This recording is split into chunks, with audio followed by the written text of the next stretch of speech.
പിതാവിൻ്റെയും പുത്രൻ്റെയും പരിശുദ്ധാത്മാവിൻ്റെയും നാമത്തിൽ ആമേൻ. പ്രിയമുള്ളവരെ, കർത്താവിൻ്റെ സമർപ്പണ തിരുനാളിലേക്ക് നാം പ്രവേശിക്കുകയാണ്.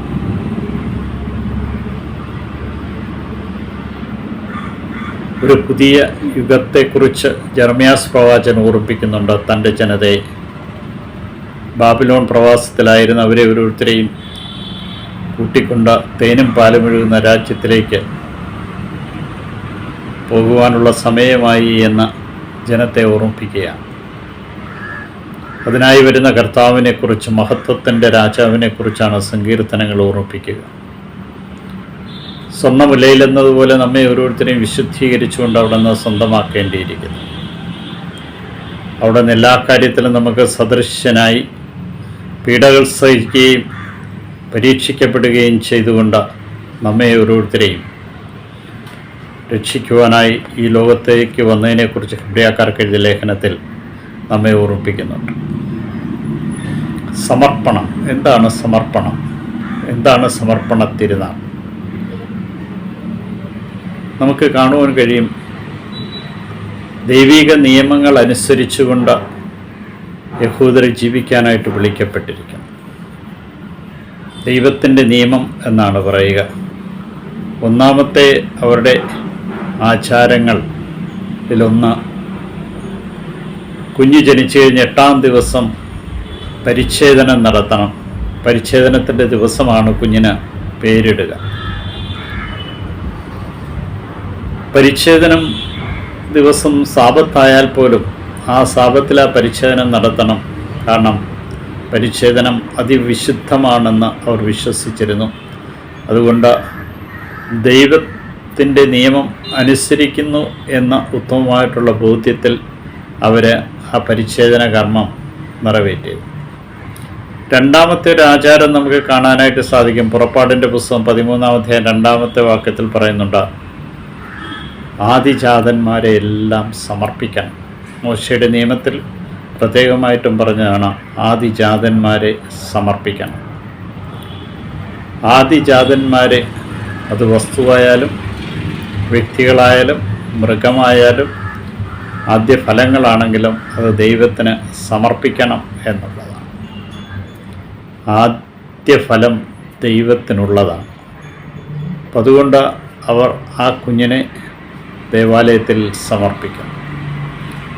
ദേവാലയത്തിൽ സമർപ്പിക്കുന്ന ചടങ്ങ് നമുക്കുമുണ്ട്. ജ്ഞാനസ്നാനം വഴിയായിട്ട് മാതാപിതാക്കൾ കുഞ്ഞിനെ കൊണ്ടുവന്നുകൊണ്ട് ദേവാലയത്തിൽ കുഞ്ഞിനെ സമർപ്പിക്കുന്നത് നമുക്കറിയാം. മൂന്നാമത്തെ ആചാരമാണ് ശുദ്ധീകരണം. ശുദ്ധീകരണം എന്ന് പറയുന്നത്, കുഞ്ഞ് ജനിച്ച് 40 ദിവസം കഴിയുമ്പോൾ ജെറുസലേം ദേവാലയത്തിൽ കുഞ്ഞിനെ സമർപ്പിക്കും ശുദ്ധീകരണത്തിനായി. ആൺകുഞ്ഞാണെങ്കിൽ 40 ദിവസവും പെൺകുഞ്ഞാണെങ്കിൽ 80 ദിവസവും എന്നുള്ളതാണ് കാണാൻ സാധിക്കുന്നത്. അതുവരെ സ്ത്രീക്ക് ദേവാലയത്തിൽ പ്രവേശനമില്ല. കുഞ്ഞിനെ ശുദ്ധീകരണത്തിനായിട്ട് സമർപ്പിക്കുമ്പോൾ സാമ്പത്തികമായിട്ട് ഉള്ളവരാണെങ്കിൽ ഒരു കുഞ്ഞാടിനെയും ഒരു ചെങ്ങാലിയെയും പ്രാവിനെയും സമർപ്പിക്കാം. എന്നാൽ പാവപ്പെട്ടവനാണെങ്കിൽ, ലേവ്യരുടെ പുസ്തകം 12-ാം അധ്യായം 8-ാമത്തെ വാക്യത്തിൽ പറയുന്നുണ്ട്, അവൻ 2 ചെങ്ങാലിയെങ്കിലും സമർപ്പിക്കണം. അങ്ങനെ ആ സമർപ്പണം പൂർത്തീകരിക്കണം എന്നുള്ളതാണ് പറയുക.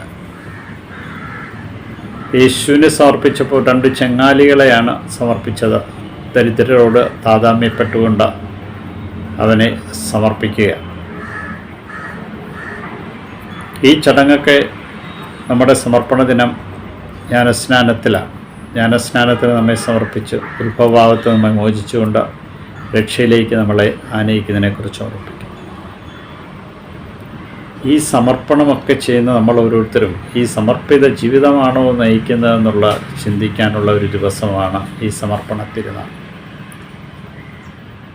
നമുക്ക് വേണ്ടി വിശ്വാസം ഏറ്റെടുത്തുകൊണ്ട് നമ്മെ സമർപ്പിച്ചവരെ നമ്മൾ ഓർക്കാറുണ്ടോ? അവർക്ക് വേണ്ടി പ്രാർത്ഥിക്കാറുണ്ടോ? കുഞ്ഞിനെ സമർപ്പിക്കാൻ കൊണ്ടുവന്നവർ ആ കുഞ്ഞിന് വേണ്ടി ജീവിതാവസാനം വരെ പ്രാർത്ഥിക്കുവാനായിട്ട് വിശ്വാസം വളർത്തുവാനുള്ള ഉത്തരവാദിത്വം കൂടി ഏറ്റെടുക്കുക.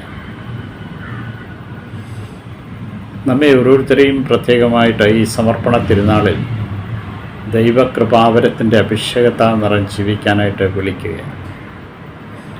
ദൈവം നമ്മെ ഓരോരുത്തരെയും പ്രത്യേകമായിട്ട് തിരഞ്ഞെടുത്തു എന്നും ഈ തിരഞ്ഞെടുപ്പ് നമ്മുടെ ഓരോരുത്തരെയും ജീവിതത്തെ കൂടുതൽ ദൈവമായിട്ട് ഐക്യപ്പെടുത്തുന്നതിന് വേണ്ടി ആയിരിക്കണം എന്നുള്ളത്. സ്വർണ്ണവിലയിൽ എന്നതുപോലെ ശുദ്ധീകരണം ചെയ്തു എന്ന് പറയുമ്പോൾ ഈ ശുദ്ധീകരണം സമ്പൂർണ്ണമായിട്ട് നമ്മുടെ ജീവിതത്തിൽ നിറഞ്ഞു നിൽക്കുന്ന ഒന്നായി മാറണം. ആ സമർപ്പണം നമ്മൾ അനുദിനവും പുതുക്കുകയും ദൈവ ആത്മാവിൻ്റെ നിറവിൽ നാം ജീവിക്കുന്നുവെന്ന് ആത്മശോധന ചെയ്യുകയും ചെയ്യും.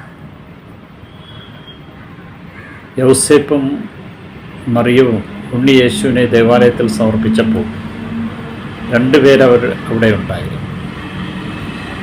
ശിമയോൻ എന്ന ദീർഘദർശിയും ഹന്ന എന്ന പ്രവാചകൻ. ശിമയോൻ ദീർഘദർശിക്ക് ലഭിച്ച ഒരു കൃപയെന്ന് പറഞ്ഞത് ഉണ്ണി യേശുവിനെ തിരിച്ചറിയാനുള്ള കൃപയാണ്. തിരിച്ചറിവുകൾ പലപ്പോഴും നമ്മൾ നഷ്ടപ്പെടുമ്പോഴാണ് നമ്മൾ എങ്ങോട്ട് പോകുന്നു, എതിലേ പോകുന്നു, എങ്ങനെ സഞ്ചരിക്കണം, ഏത് രീതിയിൽ സഞ്ചരിക്കണമെന്ന് നമുക്ക് അറിയാതെ പോകുന്നത്. ഈ റെക്കഗ്നൈസ്